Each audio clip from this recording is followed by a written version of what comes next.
Ja, aber wir haben.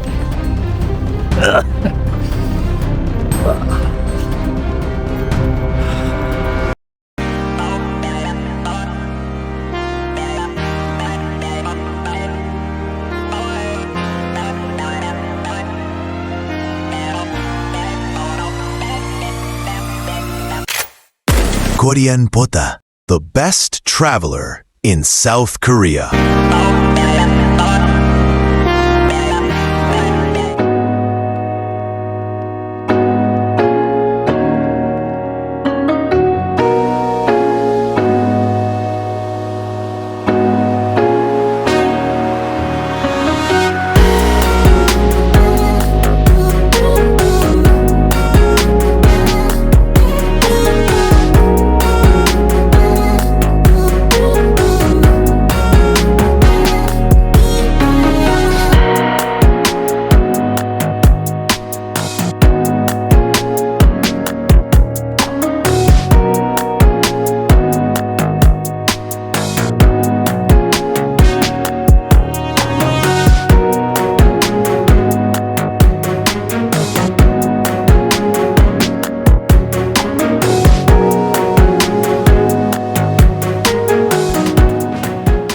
Mount Gumosan is a prominent mountain located in Gumi City, North Gyeongsang Province, South Korea. Rising to about 976 meters, it is one of the most famous mountains in the region and is known for its scenic beauty and cultural significance.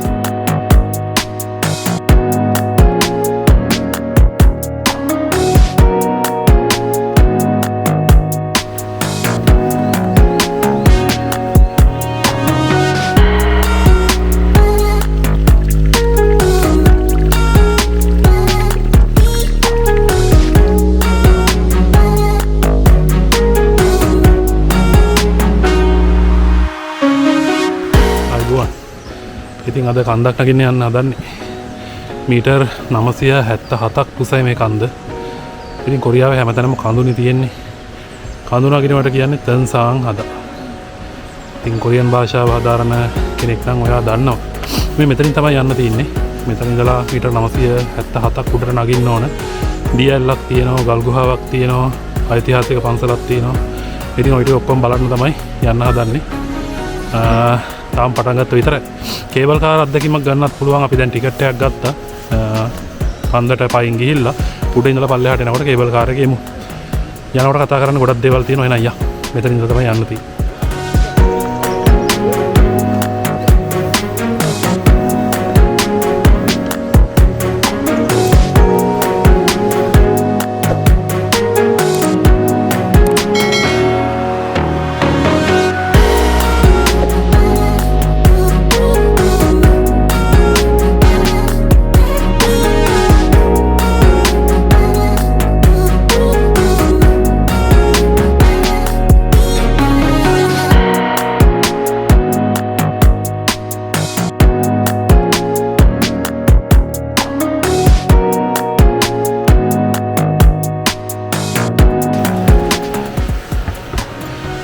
අපි දැන් ටිකක් උඩට ඇවිල්ලා ඉන්නේ. දකුණු කොරියාවේ කියෝසාන් පළාතේ ගුමිවල තමයි මේ කන්ද තියෙන්නේ. මම ඔයාලට නම කිව්වේ නැහැ නේ තාම. කන්මුසාන් තමයි කන්දේ නම. තව ගොඩක් දුර යන්න තියෙනවා. මම ඔයාලට කලින් කිව්වනේ මීටර් 977ක් උසයි කියලා. ඉතින් ඒ 977න් පයින් යන්න තමයි කල්පනාව. ගිහිල්ලා එතන ඉඳලා කේබල් කාර් එකේ පහළට එන්න තමයි ටිකට් ගත්තේ. බලමු. ලොකු ගමනක් තියෙනවා යන්න. තව කතා කරන්නත් ගොඩක් දේවල් තියෙනවා. ඉස්සරහදී අපිට දියැලක් හම්බ වෙනවා. ඊළඟට ඓතිහාසික වැදගත්කමක් තියෙන පන්සලක් එහෙම තියෙනවා. එහෙම තමයි යන් ඉස්සරහට.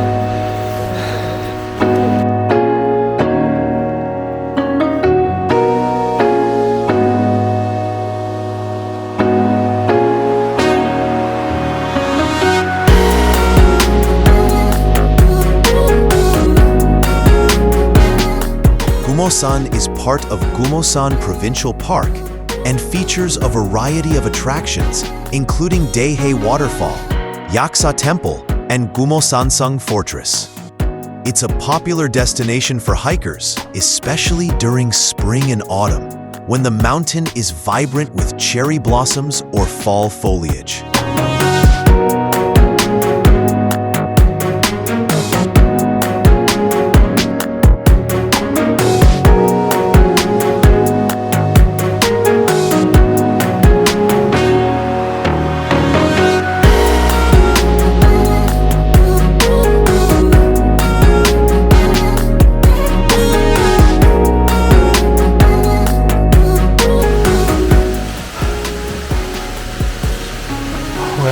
කොරියාවේ 170කට වැඩියෙන් කඳු තියෙනවා කියලා. ඉතින් ওই තියෙන කඳු වලින් සෝබෙක්සාන් කියන කඳු පන්තියේ කොටසක් තමයි මේ කර්මුසාන් කියන කන්ද. අපි තාම එන්ට්‍රන්ස් එකට විතර ඇවිල්ලා තියෙන්නේ. මෙතනින් යන්න තියෙන්නේ. මෙතන ඉඳලා උඩට කොච්චර දුරක් තියෙනවද කියලා හිතා ගන්න බෑ. ගිහලා බලමු පිටා.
මම අර ඔයාලට කිව්වනේ කන්ද මුදුනේ බෞද්ධ විහාරයක් තියෙනවා කියලා. ඓතිහාසික පසුබිම ගැන නම් ලොකුවට දන්නේ නැහැ. හැබැයි ගොඩක් පරණයි කියලා නම් දන්නවා. කැප් එහෙම ගලවන්න ඕනේ නැහැ මෙහි. ඔයාලා බලන්න මොකද කැප් එකක් දාගෙන පන්සලේ කියලා. කියන්න බැරි වුණානේ. අද වෙසක් පොය. ඉතින් වෙසක් පොයට හරිම ලස්සන පන්සල සලසලා තියෙනවා මේ. වෙසක් කූඩු වෙල්ලලා මුළු පන්සලෙම සෙනග. මෙහෙට වෙසක් පොය වේලසනින් එනවා. මැයි 5 තමයි වෙසක් පොය එන්නේ. අනිත් එක කන්ද මුදුනටම ගොඩක් අයට යන්න බෑනේ. මේ පන්සලේ කොටසක් විදිහට කන්ද මුදුනෙත් පන්සලක් තියෙනවා. ඉතින් ඒකට ගොඩාක් අයට යන්න බෑ. එතන වැඳ පුදා ගන්න බෑනේ. ඉතින් ඒ නිසා තමයි මෙතන මේ විදිහට විහාරයක් පිහිටවලා තියෙන්නේ. දැනගන්න ලැබුණු විදිහට ඒ කන්ද මුදුනේ තියෙන පන්සල තමයි ගොඩක් ඓතිහාසික වටිනාකමක් තියෙන පන්සලක් විදිහට සලකන්නේ. කොහොම වුණත් බෞද්ධයෙක් විදිහට කොරියාවේ ඉතින් මෙච්චර බෞද්ධ ආගම ප්‍රචාරය වෙලා තියෙන එක ගැන ලොකු සතුටක් හිතට දැනෙනවා. Buddhism in Korea was introduced from China around the 4th century during the Three Kingdoms period, Goguryeo, Baekje, and Silla. It quickly became a major cultural and spiritual force, especially flourishing during the unified Silla and Goryeo dynasties, when it deeply influenced Korean art, architecture, and daily life. Although Buddhism faced suppression during the Joseon dynasty, in favor of Confucianism, it survived and adapted, often retreating to the mountains. Today, Korean Buddhism is best known for its Seon Zen tradition, beautiful temples in natural settings, and temple stay programs that offer spiritual experiences to visitors. Buddhism continues to play a significant role in Korean culture and remains one of the country's major religions.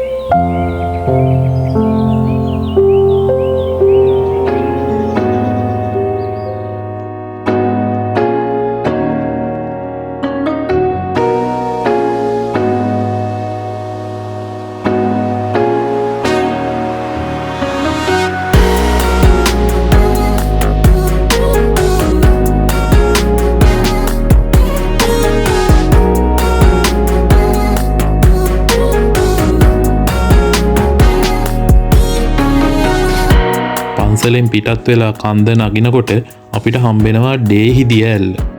ওই දිය ඇල්ලේ වතුර පාර තමයි මේ විදිහට පන්සලට යටින් ගලාගෙන යන්නේ.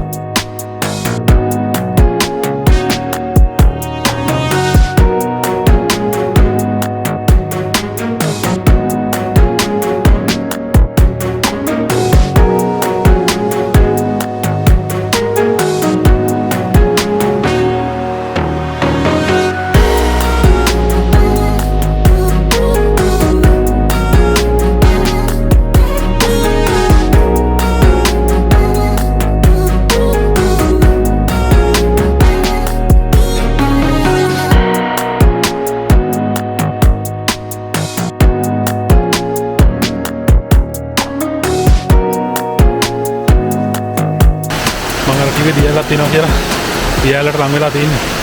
බලන්නකො ලස්සන. මම දැකපු පළවෙනි ස්වභාවික දියඇල්ල කොරියාවේ. යක් ජීවල.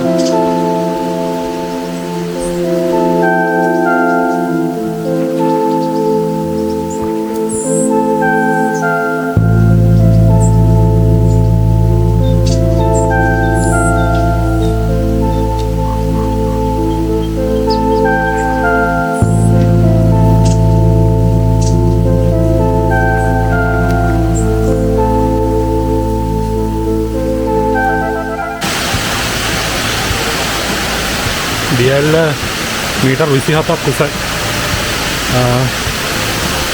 ඔයාලට පේනවනේ ගොඩාක් අය අවිල්ල තියෙනවා. දැන් මේ සීත කාලෙට නම් මේ දියඇල්ල හයි වෙනවා කියලා තමයි දැනගන්න ලැබුණේ. දැන් නම් හරිම ලස්සනට ගලාගෙන වැටෙනවා. අපි අර පහළට දැක්ක දියපාර මේ දියඇල්ලේ කොටස තමයි මේ විදිහට දියඇල්ල පහළට ගලාගෙන යනවා. ඉතින් උඩ මොනවා වගේද කියලා තාම දන්නේ නැහැ. උඩට ගිහින් ඕන බලන්න. මාර සහැල්ලුවක් දෙන්න.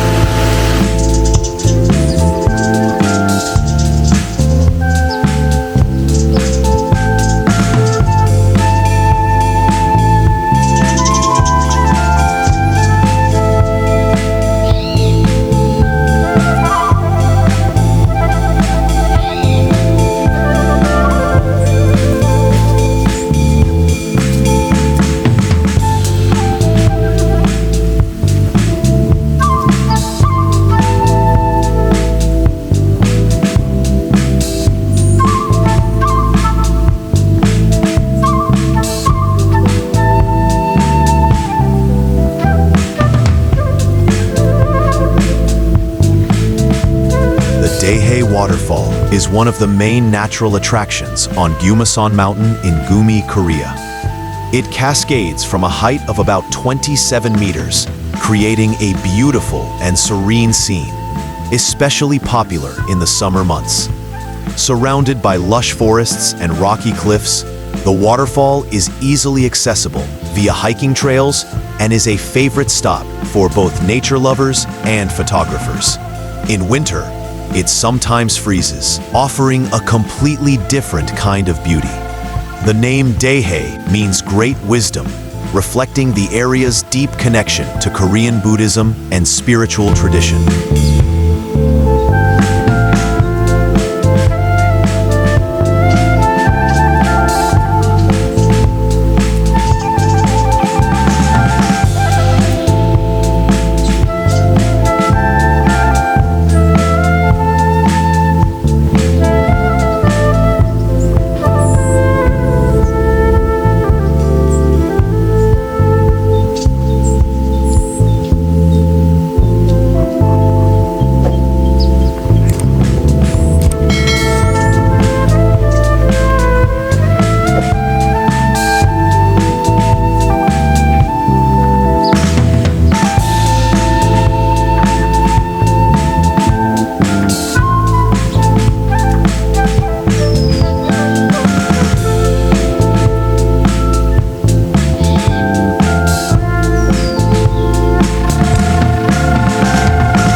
අපි දැන් යන්නේ මේ කන්ද තියෙන ගල් ගුහාව බලන්න.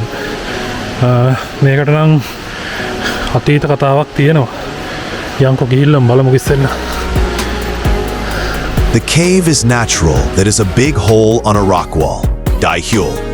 But it often calls Cave Tosan as a Zen priest Tosan, a master of the studies of feng shui at the end of Shilla dynasty, achieved spiritual awakening. Yeon Giljae, a faithful retainer in Koryo dynasty, used to take a walk in Daehye temple, or under the cave, in order to devote to Confucian ethics. And the total number of over 100 folks escaped barely using arrowroot vines, climbing on the rock wall, and drinking only falling water during Japanese invasion of Korea in 1592. Around 1937, Gumimyeon, Senson-gun, opened the present passageway through the cave with 7.2 meters of length, 4.5 meters of height, and 4.8 meters of width. වෙට්ටොත් අවුරුද්දක් විතර වෙනවා ඉතින් පල්ලෙහාට වෙට්ටෝ මේ ගල් ගුහාවක් තියෙන්නේ විස්තර ගොඩක් තියෙනවා කියන්න කතා කරන ගමන් යන්න බෑ මේ වීඩියෝ එකට දාන්නම් විස්තර ටික හරිම ලස්සනයි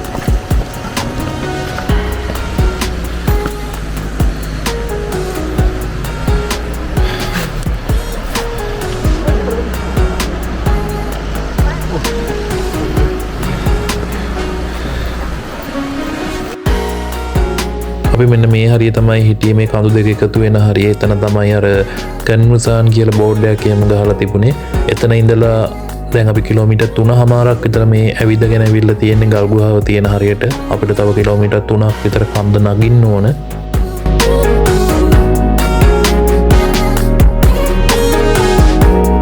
ගල් ගුහාවේ මේ ප්‍රධාන මූණතේ පළල මීටර් 7.2ක් විතර ඊළඟට මේකේ මේ ප්‍රධාන මූණතේ උස මීටර් 4.8ක් විතර ඊළඟට ක්‍රමිකව ගල් ගුහාව ඇතුළට එනකොට මීටර් 4.5කට එක අඩු වෙනවා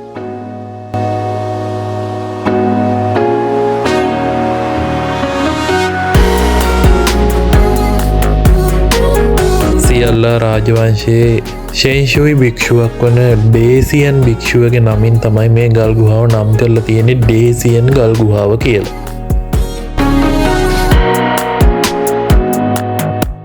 ඉතින් මේ ඩේසියන් භික්ෂුව මේ ගල් ගුහාවේ ඉඳලා භාවනා යෝගී වැඩ කටයුතු එහෙම කරලා නිර්වාණය ලබා ගත්තයි කියලා තමයි සඳහන් වෙන්නේ.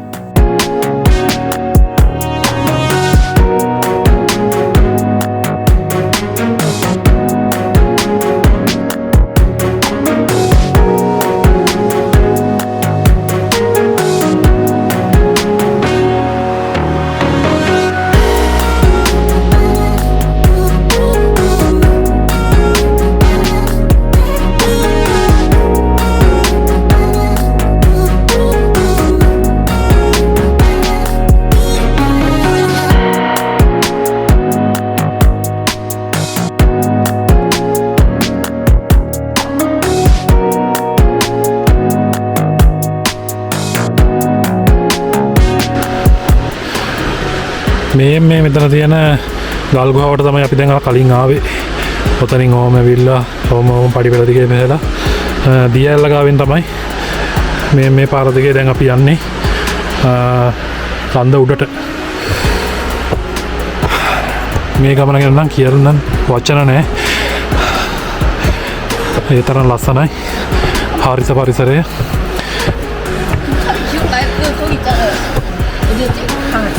안녕하세요.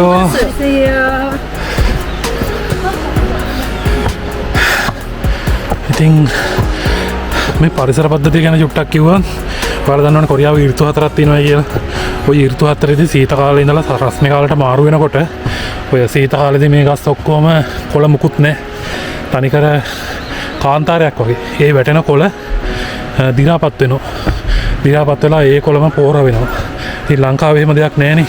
ඒකට කොම්පෝස් ගතිය මේ පස්වල ගොඩක් වැඩි. ඊළඟට වැස්සත් එක්ක ඒ දිරාපත් වෙච්ච කොම්පෝස් ඔක්කොම හොදගෙන යනවා පහත් බිම් වලට. ඉතින් පහත් බිම් වල තමයි වගා බිම් තියෙන්නේ. ඉතින් වගා බිම් ගොඩක් සස්ත්‍රීකයි. ඔක තමයි හේතුව. ගොඩක් අය කියනවානේ කොරියාවේ එළවලු එහෙම වෙනවයි කියලා. ගොඩක් හොඳට මේකත් එක හේතුවක්.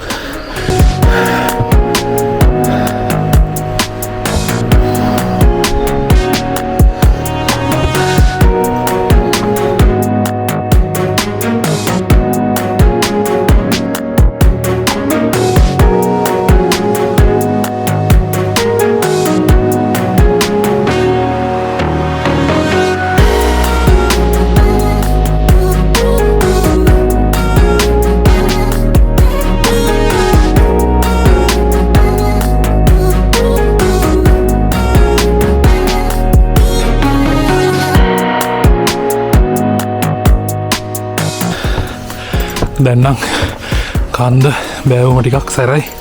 දනයිස කටේ වදින ගන්නට පඩි තියෙන්නේ.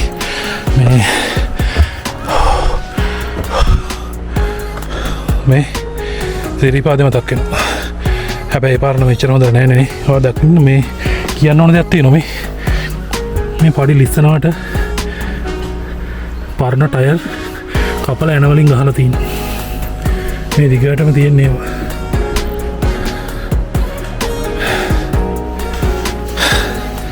මොලේ තමයි යමු.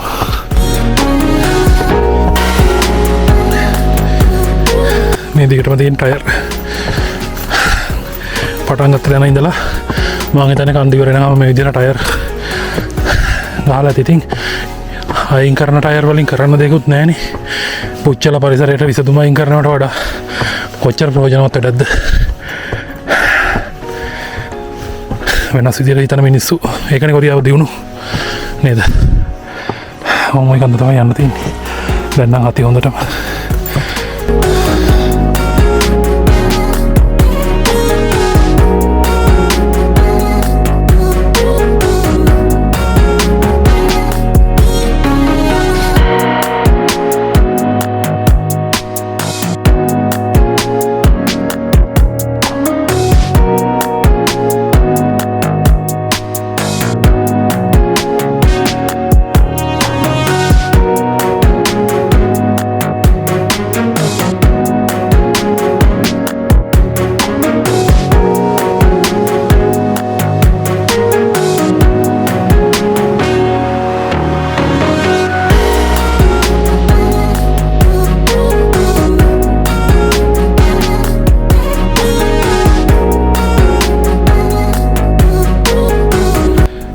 මෙතනින් පස්සේ පඩි පෙළ නැහැ. නියම කඳු නැගීමේ අත්දැකීමක් ගන්න පුළුවන්. යා.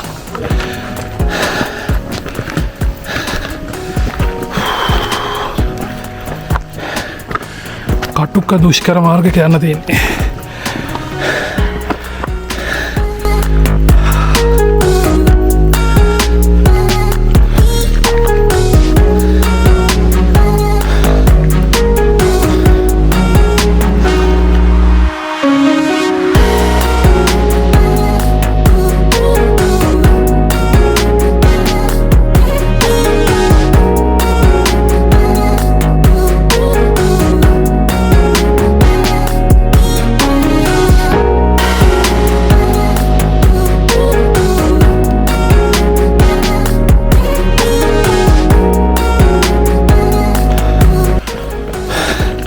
පහලදි කල්පනා කරා මොකටද මේ හැමෝම හයිකින් ස්ටික් කරන් යන්නේ කියලා. මේ පඩි පෙළ වල දෙන්න හයිකින් ස්ටික් මොකටද කියලා කල්පනා කරා. දැන් තමයි තේරෙන්නේ. වෙනවනේ පන්සලට යන තව කිලෝමීටර් 1 මීටර් 700ක් තියෙනවා. යන්න වෙන්නේ මේ පාරේ. යා ආපු එක යන්න ඕනේ.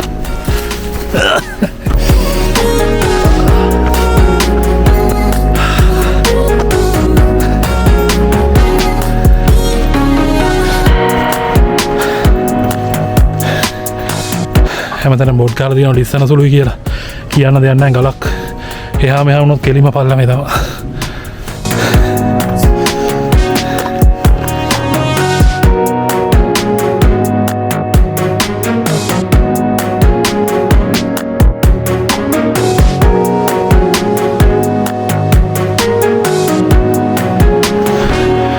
අර කන්ද මුදුනට යන්න තියෙන්නේ.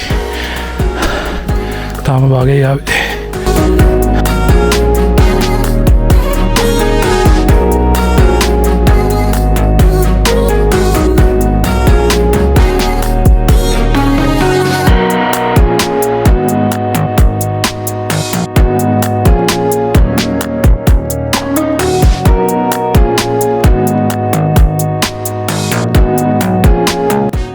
Gumo Mountain Fortress was an outliving point of strategic importance in the Yeonnam districts around River Nakdong, with Cheonsang Fortress on Indong in the early of Chosun dynasty, and was exercised jurisdiction over 4 counties, Sonsan, Kaerung, Kimcheon, and Jirye, with about 3,500 soldiers. In Jongyu Rebellion in 1597, 30th year of King Sunjo especially, General Chung Kirong protected this fortress, confronting the Japanese invaders. The Gumo Mountain Fortress was constructed in 1410, 10th year of King Taejong land, in 1595, 28th year of King Sunjo. But its scale was not still known because detailed records of it did not remain.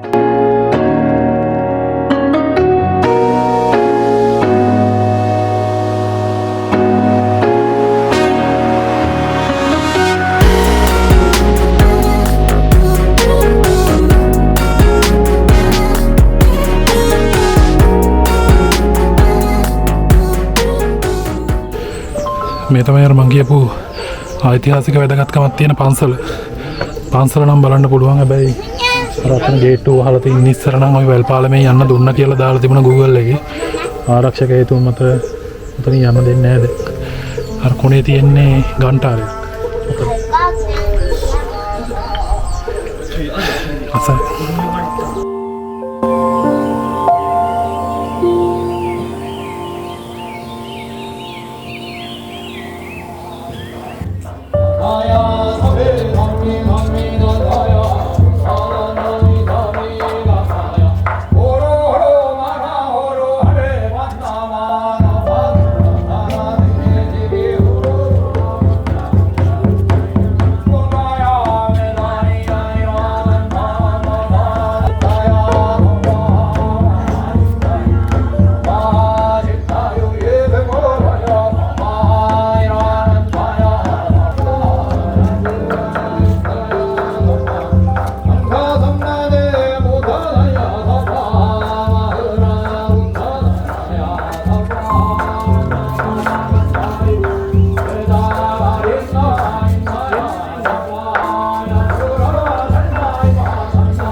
Metre 977ක් පැය 5ක විතර ගමනක්. ඔන්න ඉතින් අපි කඳු මුදුනටම ඇවිල්ලා තියෙන්නේ.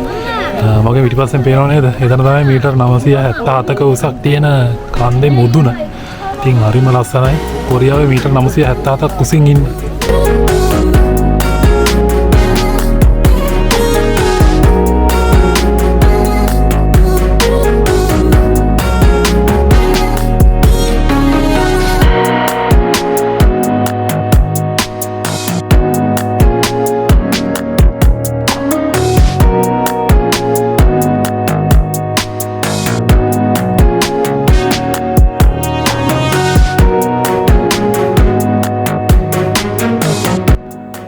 මේ අකුරු කොරියාවේ ජෝසන් රාජවංශය කරා දිවෙනවා. භූමිවල හිටපු අක්ෂර වින්‍යාස ශිල්පියෙකු වන ගෝසන් විසින් තමයි මේ අකුරු මේ විදිහට ගලේ කොටලා තිනවා කියලා සඳහන් වෙන්නේ.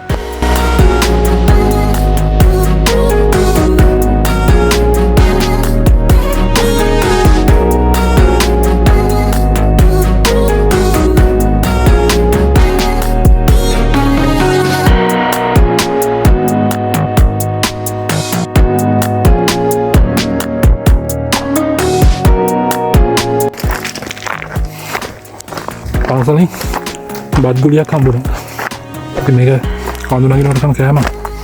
අපි මුකුත් මරන් ආවේ නැහැ නේ. අපි හිතුවේ නැහැ මෙච්චර උඩ නගින්න තියෙනවා කියලා. අම්මෝ දෙයිය දුන්නා වගේ. බඩගිනලා ඉන්නේ හොඳට. යා දැන් බල්ලයාට බයින ගම. මාගියම් මෙවිලා තින්නේ හොඳ ගණන්. මේ රෝඩම්ම බයින දිනනවා. යන් එන්න. ඉක්මනට යන්න ඕන. කේබල් කාර් එක පහමාර වෙනකම් විතරයි තියෙන්නේ. දැන් දෙකමාර. යන් එන්න ඉක්මනට. කන්දේ භාගයක් දුරට ආවා. අර දියල්ල ගාවින් කේබල් කාර් තියෙනවා. මම ඔයාලට කිව්වේ අපි කන්ද නැගලා එන ගමන් කේබල් කාර් එක යනවා කියලා. ඉතින් මෙතනින් තමයි යන්න තියෙන්නේ. ගිහිල්ලා බලමු. ටිකට් ගත්තා අපි එන ගමන්. දැන් යන්න තමයි තියෙන්නේ. පළවෙනි කේබල් කාර් අත්දැකීම ගිහින් බලමු.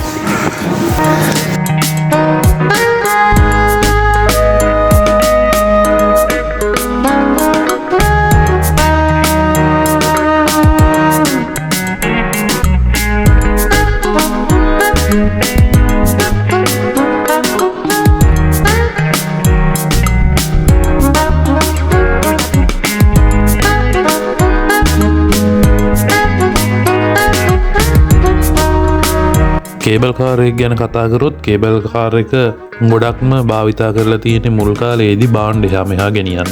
ඉතින් මේ සරල ඇටවුමක් භාවිතා කරලා තමයි මුලින්ම කේබල් කාර් එක නිර්මාණය කරලා තියෙන්නේ. ඉතින් පසු කාලීනව ඒක විකාශනය වෙලා මේ විදිහට දියුණු තාක්ෂණයත් එක්ක සංචාරක කර්මාන්තයට ඊළඟට කඳු මුදුන් වලට පහසුවෙන් ළඟා වෙන්න කේබල් කාර් භාවිතා කරනවා. ලංකාවේ නම් දැනට කේබල් කාර් අත්දැකීමක් අපිට ගන්න තාම අවස්ථාවක් නැහැ නේද? මම දන්න තරමින් නැහැ. ඉතින් එහෙම අවස්ථාවක් තියෙනවා නම් අනිවාර්යෙන් ඔයා මට කමෙන්ට් එකක් දාන්න ඕන. ඒක නැත්නම් දැනගන්න කැමතියි. ඉතින් මේ පහළට යන කාර් එකට සමානව ඒ බර දරාගෙන ඉහළටත් කාර් එකක් යනවා. මේකෙන් තමයි මේක බැලන්ස් වෙන්නේ කියලා තමයි සඳහන් වෙන්නේ. ඉතින් බොහොම සුන්දර අත්දැකීමක් වුණා මේ කේබල් කාර් අත්දැකීම.